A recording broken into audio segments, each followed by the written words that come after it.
Morning.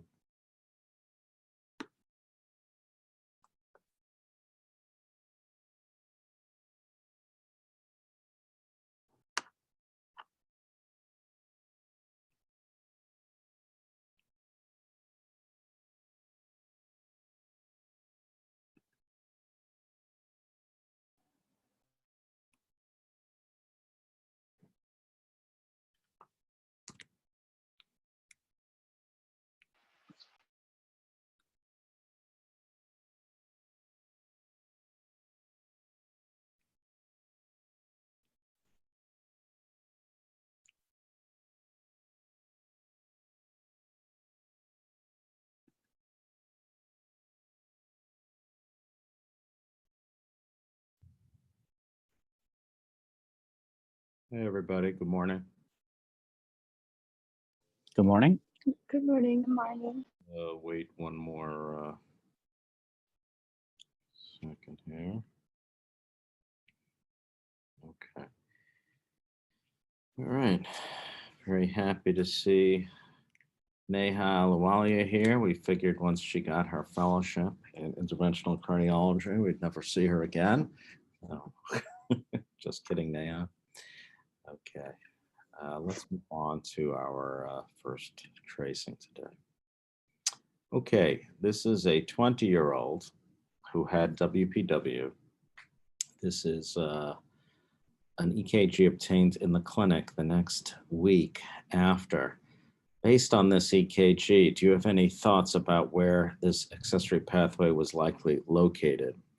Why don't we ask Grace Kong what she thinks about this? Good morning, Dr. Path. Hey, Grace, how are you? Mm,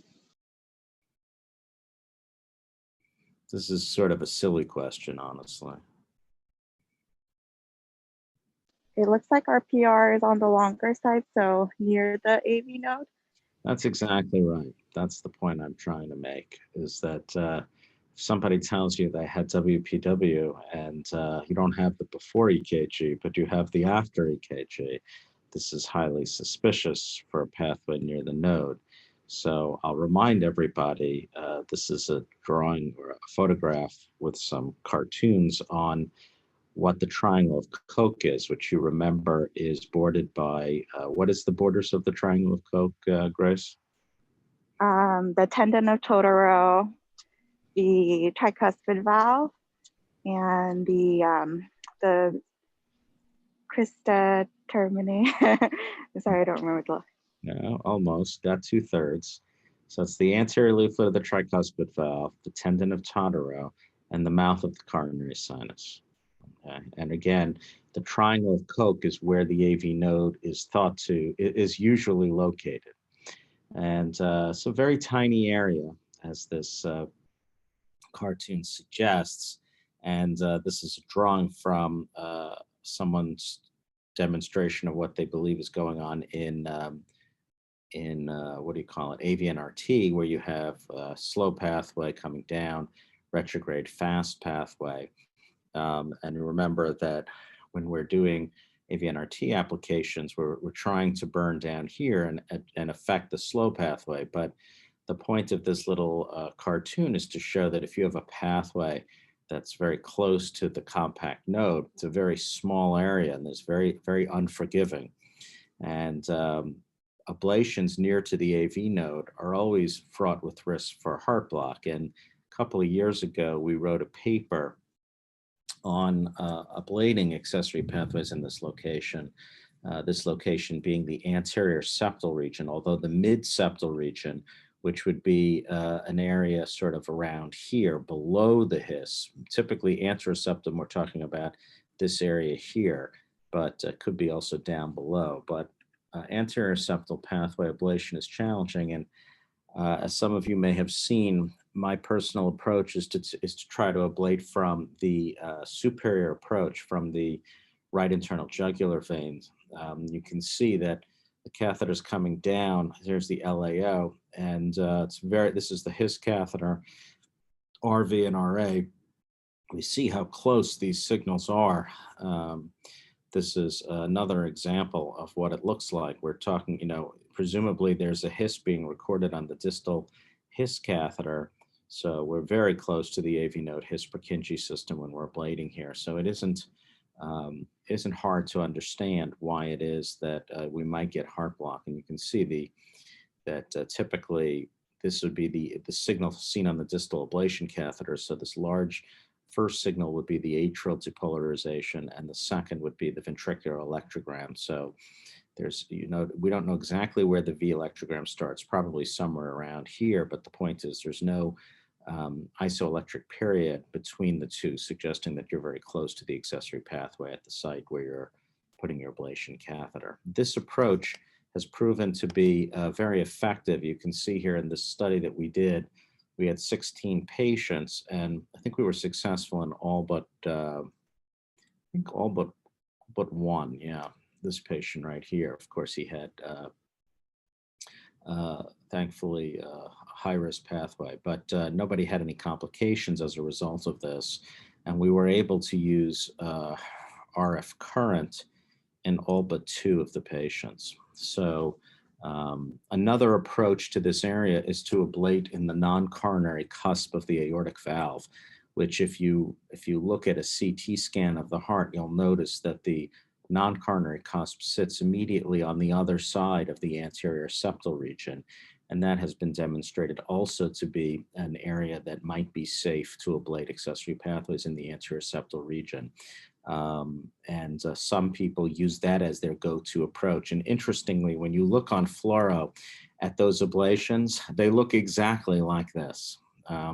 Except that you see the catheter going down the descending aorta. So typical approach is to come up retrograde from the descending aorta over the aortic arch and then hook your catheter into the non-coronary cusp. You have to be very careful, though, of course, to make sure you're not anywhere near any coronary arteries. If you're in the non-coronary cusp, you should be safe. Some people will use intracardiac echo to confirm that. Other people will do angiograms of the aortic valve to be sure that you're far away from a coronary. Okay, let's move on here. So this is a 13-year-old with AV nodal reentrant tachycardia. And I will just tell you that radiofrequency current is turned on here, which is why you're seeing all this artifact on the MAP catheter. Again, let's review the channels. The first 4 on this particular tracing are ECG, standard ECG. Then we have the distal and proximal ablation catheter, which is labeled as MAP. Then we have 3 channels of the His, for some reason in reverse, proximal, mid, and distal.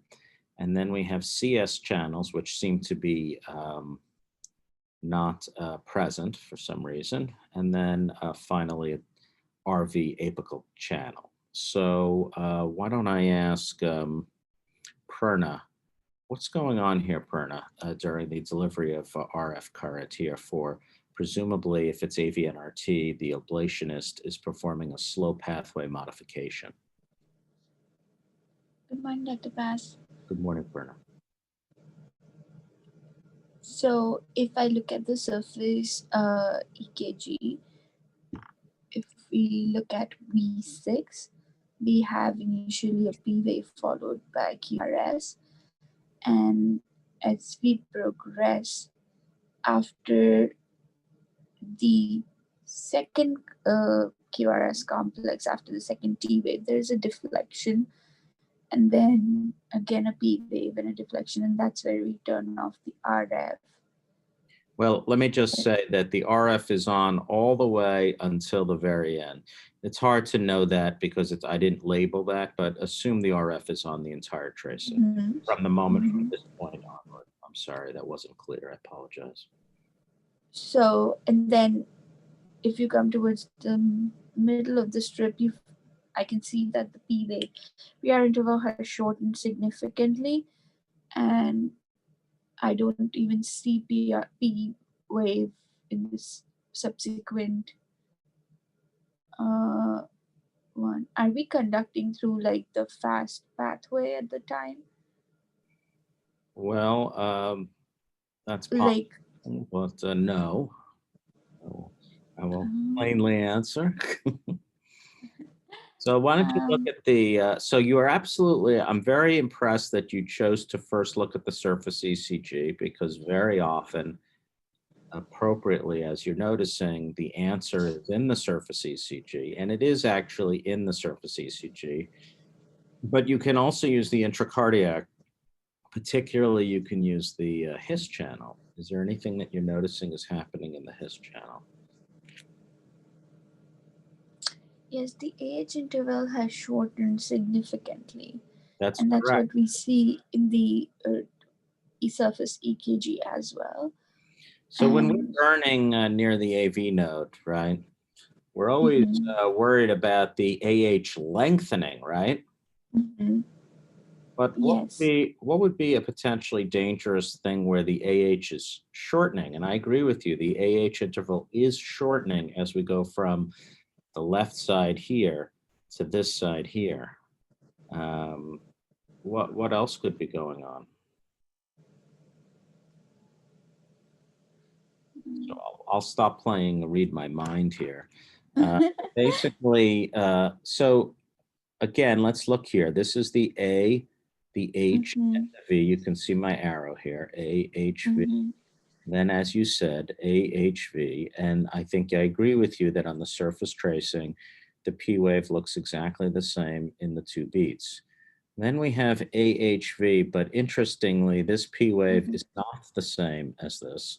So this, and also this is a very short PR interval, right? mhm, So there's two possibilities, right? One is that for some reason, miraculously, the patient has developed WPW, which is not the case. mhm, But what is more likely is that the junctional rate or the His rate is starting to get mhm, faster as we're doing a slow pathway modification. Remember that when we do a slow pathway modification near to the mouth of the coronary sinus at the lowest third of Koch's triangle, what we typically like to see is acceleration in the His. A slow amount of acceleration of the His is often thought of as a good marker that you're getting so-called junctional acceleration, which is usually a sign that you're in a good position for a slow pathway modification. Now, if it's very fast junctional acceleration, we get nervous because that means we're probably too close to the His and we're about to get heart block.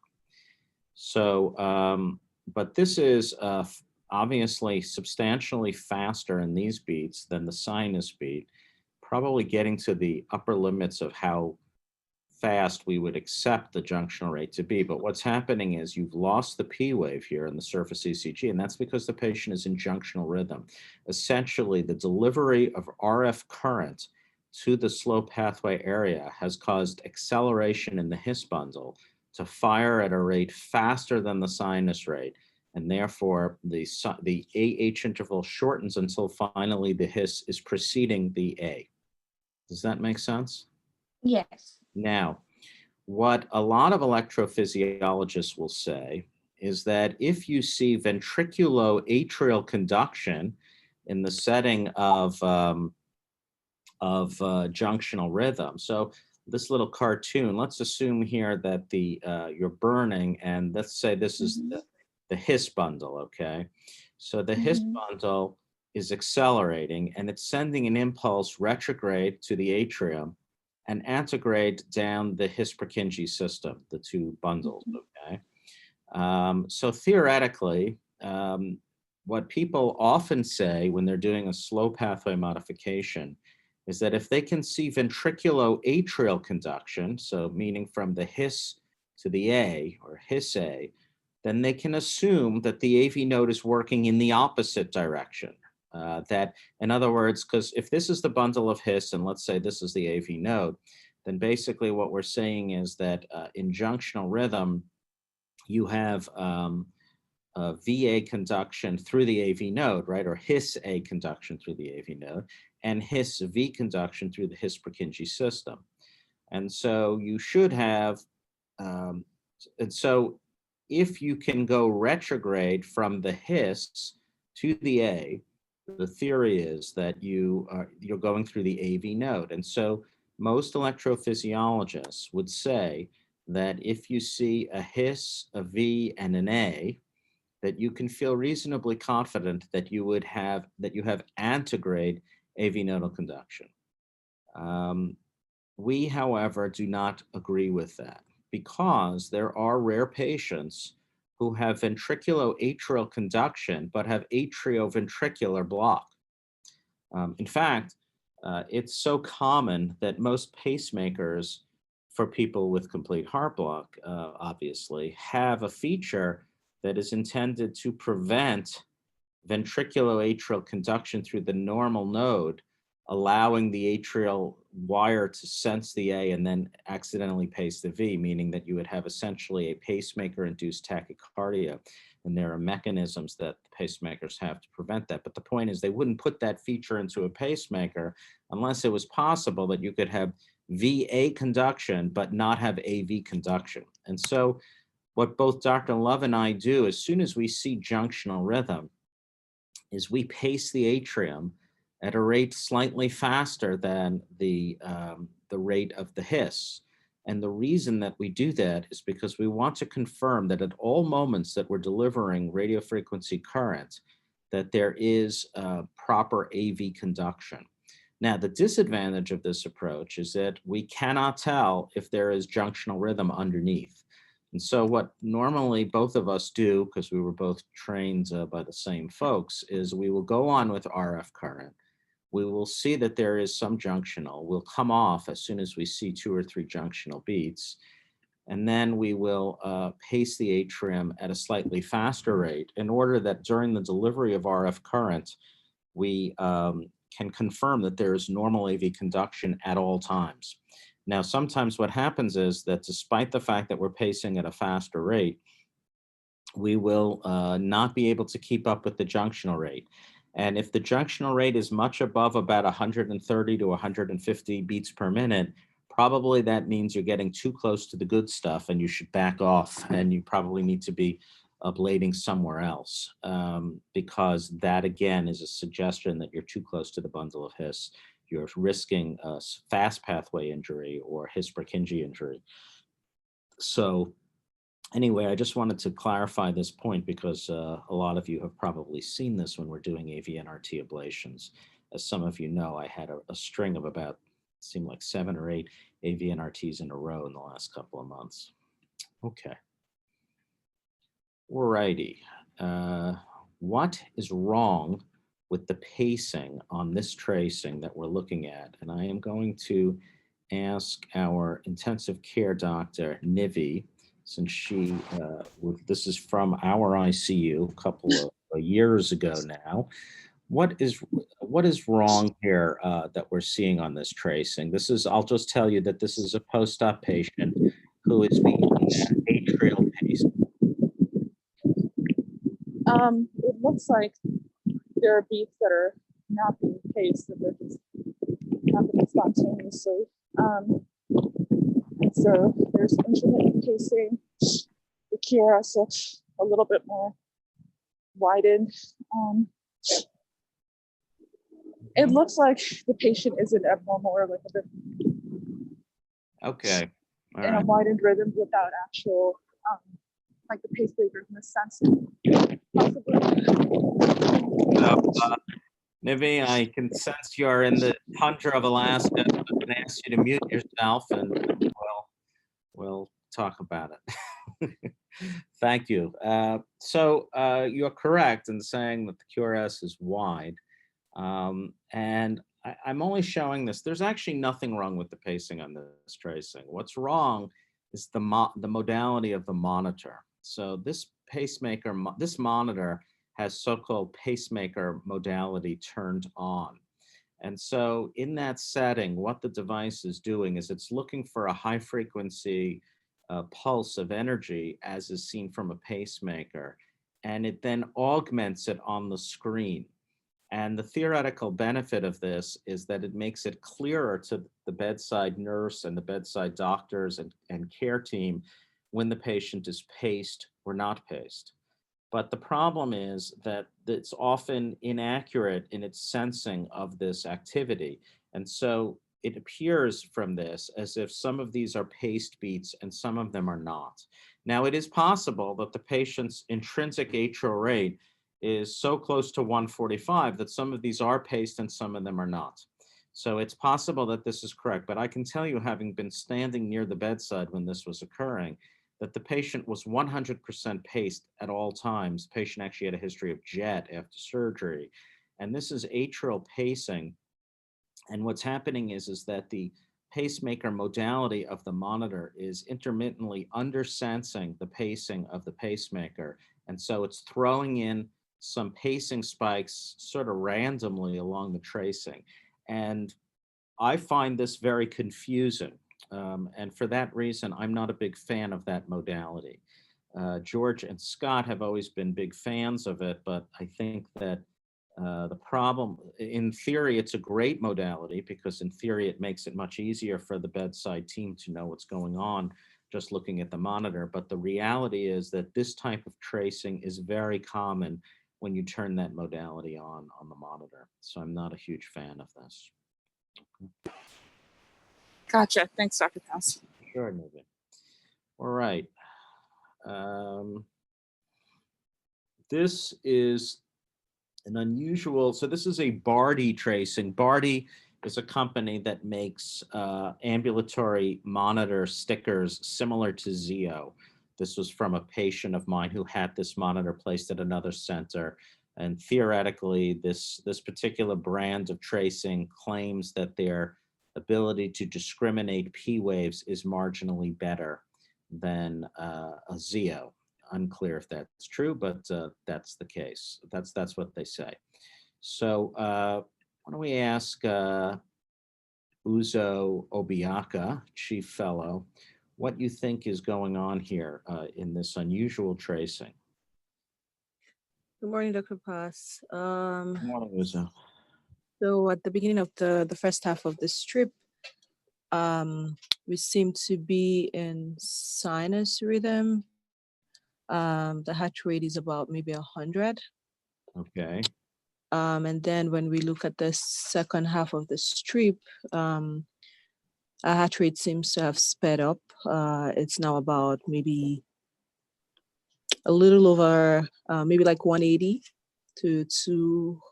Actually, they tell you what it is. If you look on the strip, it's in the 190. Yeah. Okay. So 190. This is nice. They give you the R to R interval or the cycle length above and the heart rate below. So that's nice. Okay. So we're in a narrow complex tachycardia, and okay, I agree with you. Yeah, I'm just looking to see, I don't see P waves here. And I'm just trying to look a little closely. There don't seem to be discernible P waves. Intermittently, though, I feel like I see there's a bump following the QRS.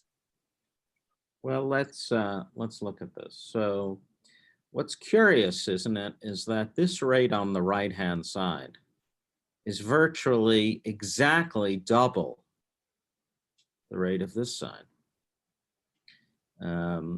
It's hard to do without calipers in front of you, but in your mind's eye, I think you would agree that if you look at QRS, QRS, QRS, QRS, now we're going to skip one, this R to R to here is kind of similar to this R to R here, don't you think? It's double, yeah, it is. So it's double count. Exactly the double, it's exactly double the rate of this.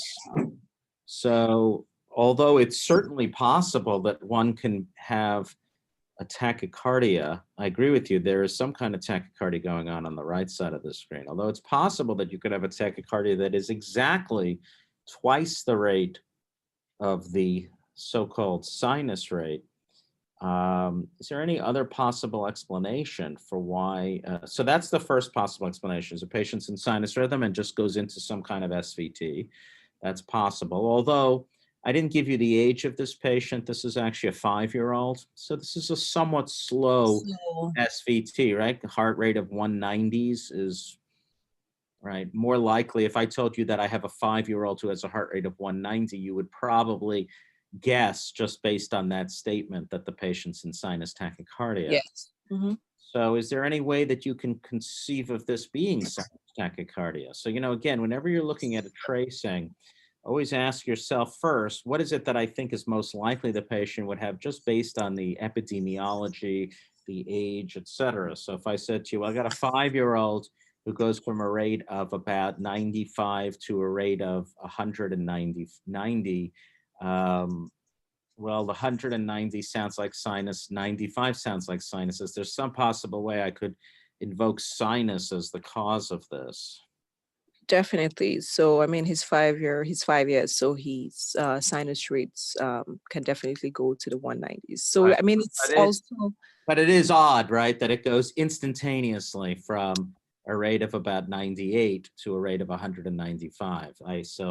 There's clearly something more than that on this tracing. So I'm also wondering if it's double count, like, because we're saying that the heart rate is exactly twice of the preceding part of the strip. So I'm also wondering, is it possible that the T wave is being counted as a Okay. QRS, and so it's double counting?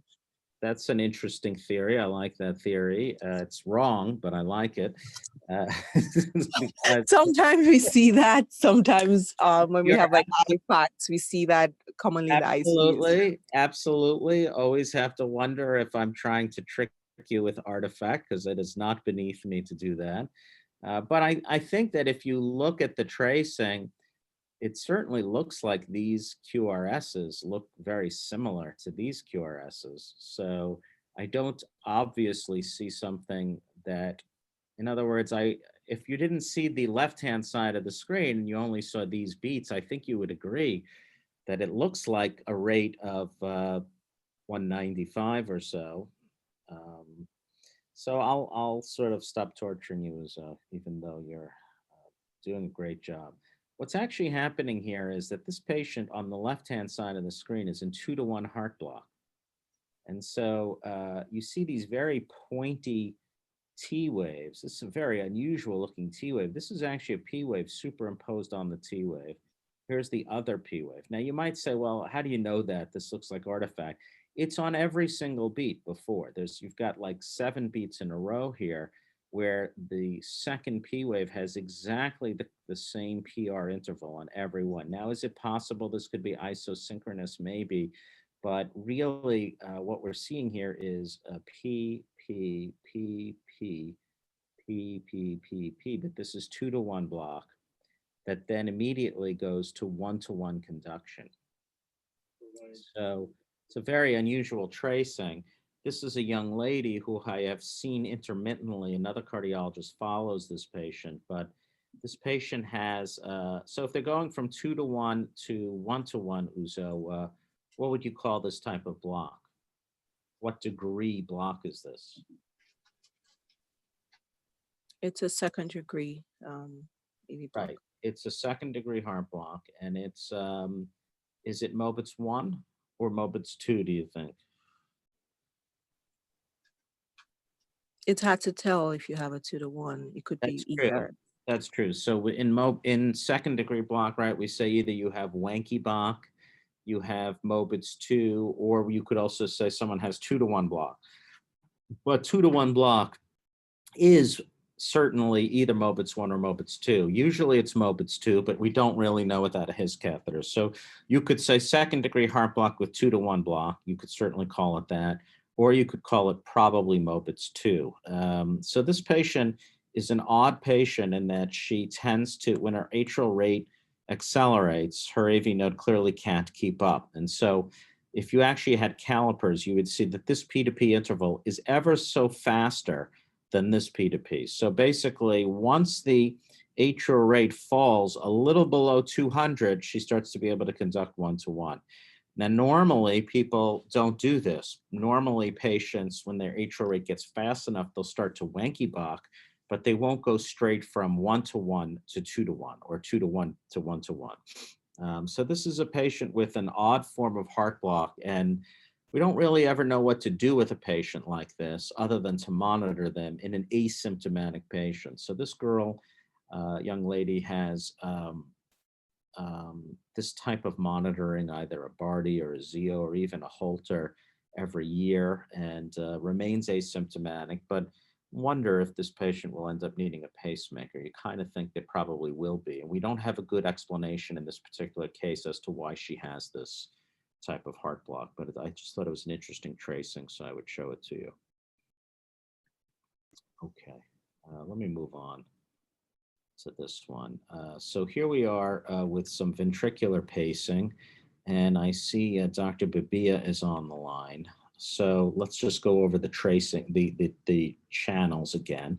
So we have channel 1, AVF, V1, and V6, so surface ECG at the top. This is always going to be the case when you're looking at an electrophysiological tracing. Then we have the ablation catheter, high RA, HIS catheters, and in this particular tracing from proximal to distal coronary sinus, and then finally right ventricular apical catheter. What do you think is going on here, Sergey, in terms of this patient does have an accessory pathway? Can you tell where it is based on this trace? Good morning. Bless. So, I mean, one way to do it is to look at the surface EKG and use the Aruda algorithm. But I guess that's we're past that since we are in the EP study. Remember that the Aruda algorithm, which I'll remind everyone is this algorithm that comes from the University of Oklahoma from Dr. Sonny Jackman, which uses the morphology and the axis of the delta wave with WPW to help predict where the pathway is located. That is entirely based on a sinus rhythm tracing. Oh, it's V-paced. In this case, we are V-pacing, so there is no actual algorithm of that nature for this. But you are, always it's a good thing to at least think about looking at the surface ECG. So I think you get partial credit just for saying I want to look at the surface ECG, because that should always be your first thing when you're looking at these tracings. But I will tell you, in this particular case, the surface ECG is not helpful. Okay. So we're V-pacing, and we need to find a lead where the distance between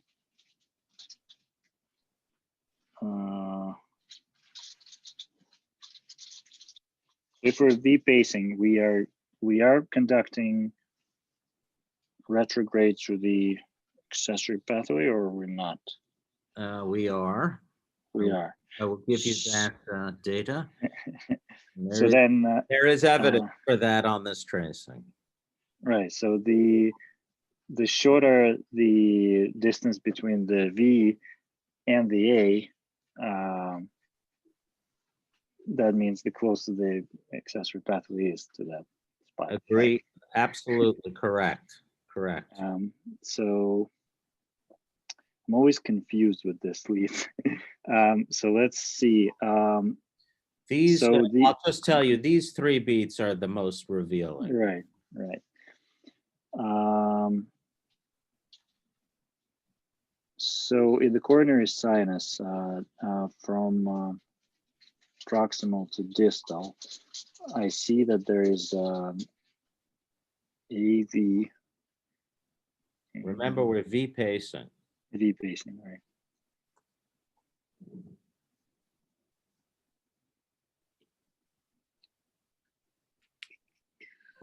Yeah, I'm not sure. I'm not sure what the answer is there. You actually almost got it, Sergey. It's very good. So we're pacing the V. And again, whenever you're looking at intracardiac tracings, you always want to look at the surface because everything's happening simultaneously. So if in your mind's eye, you draw a line down from the surface, you can realize that this is the ventricular electrogram in the CS, and this is the atrial electrogram that follows it, because if there's an accessory pathway, we should be going up from ventricle to atrium, in this case, through an accessory pathway. And so you had correctly said, well, the closer the ventriculoatrial timing is, the tighter that interval is, the closer that pair of electrodes is to the accessory pathway. And in this case, I think we would agree that the ventriculoatrial timing here is tighter than here in the proximal CS. So this is an example of what we would refer to as so-called eccentric ventriculoatrial conduction. Concentric conduction would show the earliest retrograde A in the proximal coronary sinus. Eccentric conduction is earliest in the distal coronary sinus in this case. So whenever the earliest retrograde A is not either in the His or in the coronary sinus, typically we would call it eccentric. Now you might ask the question, why is there no His channel here? It's because we knew that this patient had a left-sided pathway, and I have traditionally, for concealed or manifest left-sided pathways, have not put a His catheter in or a high RA catheter. And we actually wrote a paper on this approach a couple of years ago, because you can see pretty much all the action in terms of what's going on abnormally in the intracardiac tracing in the coronary sinus. So you see here that this VA interval here is quite a bit longer than the VA interval here. What makes this a little confusing, and probably why you weren't able to easily see it, is because the ventricular electrogram is fairly small in the distal coronary sinus. So it almost feels as if there is no ventricular electrogram. But this is the V, the V, the V, the V, and then this little small thing is the V, and then this very sharp signal is the A. And this is a very abnormal or eccentric retrograde pattern. That was a good circuit. Okay, let me see here if Dr. I think Dr. Bonsall, let's see what you have to say about this tracing.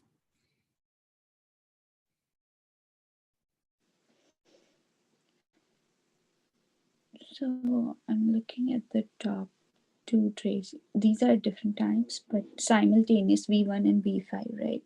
I believe so, yes. This is from an old textbook. Oh, maybe it's from the textbook we left in your office. The The one which we're coming to take back, Dr. Paz. I see. Unfortunately, they are gone.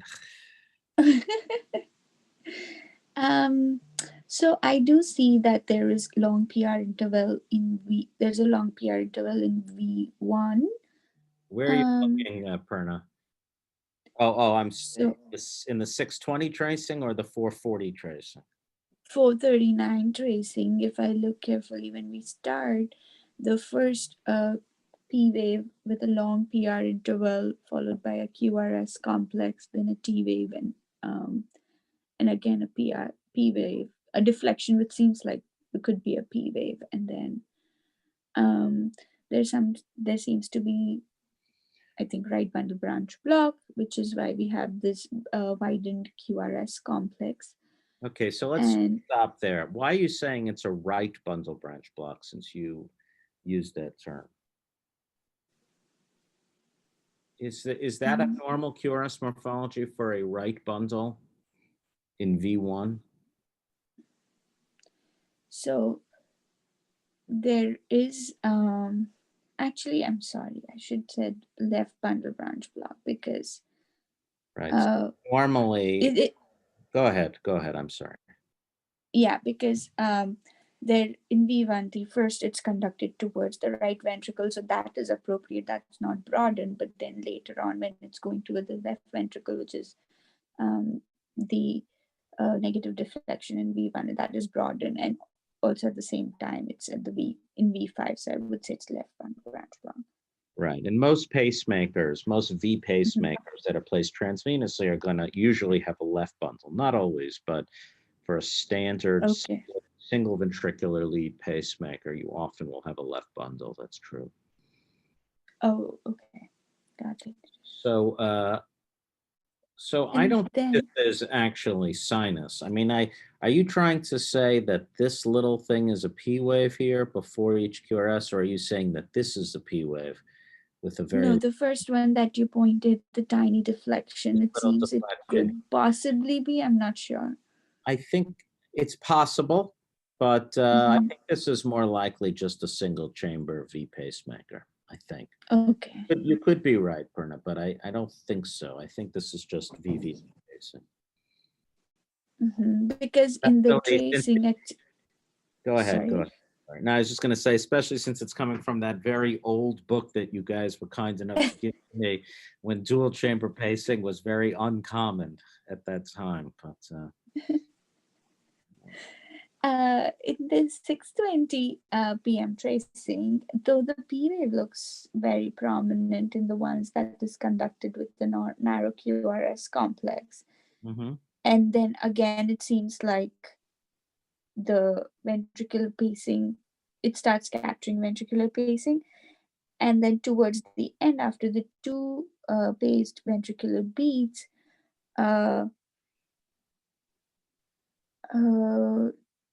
there's another, it seems like ventricular paced beat, but the immediately one after that, I'm not sure what's happening there. so let's look at this beat here. So this is a paced beat, right? A capture QRS. Then here's a pacing spike, and what happens? It does not conduct, like there is no Doesn't capture basically. Right, it does not capture. So that's a problem, right? So right away, one of the pacer problems is that there is the threshold is higher than the output, or it's very close to the output, because so you have intermittent loss of capture. Okay, you see that also on this simultaneous strip. Now these beats, you rightly say, they conduct with a long PR interval, so there's no pacing here. Then there's a paced complex right here. So does it make sense that the pacemaker would pace so soon, right? This is a rate of like 200 beats per minute almost from this QRS to this QRS. So any thoughts on whether this might represent a problem, another problem with the pacemaker? It is capturing on this beat. So it does seem like at least most of the time the pacemaker is able to capture. But why would it is under sensing probably? Right, exactly. So not only is the threshold high, meaning it can't capture, but it's also under sensing. It should have sensed this QRS complex and not paced. So this patient's pacemaker has two problems. It has a lack of capture and under sensing of the native QRS. So what would you do if you were going to take? So now you have this. You call this patient up. You see this on a Holter or a Zio. What would the first thing you would do be? I would interrogate. Okay, you interrogate, and you see that the impedances are stable, and you're programmed at 2 volts and 0.5 milliseconds in both in the ventricular lead. Would you, what else would you do? What else would you check? If it's, I don't know, if it's nearing ERI, does it? Okay, could so it do the it? battery is nice and fresh, and that usually nearing ERI, which for those who don't realize, that means the elective replacement interval, it should still function perfectly normally up until ERI. And even at ERI, it should never be pacing without capture or under sensing. So the next thing you would do is you would check the threshold, right? You'd want to see how much energy is needed to actually pace the heart. And presumably what would happen probably is you would notice, since you're capturing most of the time, probably what this means is that you've set the output at an output that is very, very close to the threshold, so that, for example, maybe you have it programmed at 2 volts and 0.5 milliseconds, but maybe the threshold is 1.75 volts. And perhaps in certain physiological situations or in certain physical orientations, leaning on your left or right, bending over, it might be that the lead is less touching the heart in some fashion, and the threshold transiently rises. And remember that we always leave pacemakers, permanent pacemakers, at double the threshold. So presumably, if somebody programmed this pacemaker at 2 volts and 0.5 milliseconds, they would have known that the threshold was less than 1 volt at 0.5 milliseconds. And so if you're losing capture, that means there has been a change in the threshold, which is always a worrisome sign. Small changes are common. It's not uncommon for there to be about a half a volt's difference from pacemaker threshold check to pacemaker threshold check. But to have more than that is a little bit unusual and usually suggests that there may be an evolving problem with the lead. The next thing you would do is you would check sensing. And the manner in which you would check sensing is you would lower temporarily the pacemaker rate to see what the patient's intrinsic rhythm is and make sure that it's properly sensing. And presumably what we would find is that it is set in a manner that is too insensitive, meaning that the number chosen, let's say 2 millivolts, is larger than the R wave recorded. And so you have to always have sensitivity setting that is low enough or sensitive enough to sense the size of the intrinsic QRS. In this case, it was probably wrong. Sometimes in patients who have very dense complete heart block, we can't actually know how to set the sensitivity because they never have their own intrinsic beats. That can be very challenging. And in those cases, that can happen. But thankfully, most patients who have pacemakers do have intrinsic beats and we can properly set the sensitivity. So in this case, we would reset the sensitivity after we've measured the intrinsic R wave on the ventricular lead, and we would reset the output. And probably we would check this patient more frequently than we had been because of a sudden or an important change in both. So I think at that point we'll stop. Sorry. Yes. So what is this towards the end of the strip, like Right. just before You mean over here? this part? Yeah. So this is a PVC, I believe. This is like a paste beat followed by a PVC. And then here we have sinus with a paste beat again. That's not capturing. So this probably is not an example of undersensing, but this is an example of non-capture. So this patient's pacemaker's got a real problem, needs to be evaluated sooner rather than later. So. And if there is any like lead break or kinking, could that cause this too, or no? That doesn't. Well, no, any kind of lead problem certainly could cause this. This could be a sign that there's an insulation break or an evolving problem with the lead. And certainly if we saw this in somebody who always had a very low threshold and whom we knew the output and the sensitivity settings had been perfect for a long time, this would be a very worrisome tracing. It would suggest that there is actually a problem with the lead in some fashion and that it might need to be replaced. So you're right. It's a very good question. If you saw this, you would be very worried about the lead. This type of problem, this type of problem is never from the actual pacemaker. Almost always the weak link in every pacemaker system is the lead. Like 99.9% of the time, if there is a problem with sensing or capture, it is not the pacemaker itself. They are extremely reliable. You can measure the failures of pacemakers in 0.01%. They do happen, but it's very rare. It's much, much, much more common for there to be a problem with the lead. So, all right, guys, thank you very much. I'll see you all Thank you, Dr. at Path. the conference in a short while. And Thank you. thank you very much. Bye-bye. Thank you.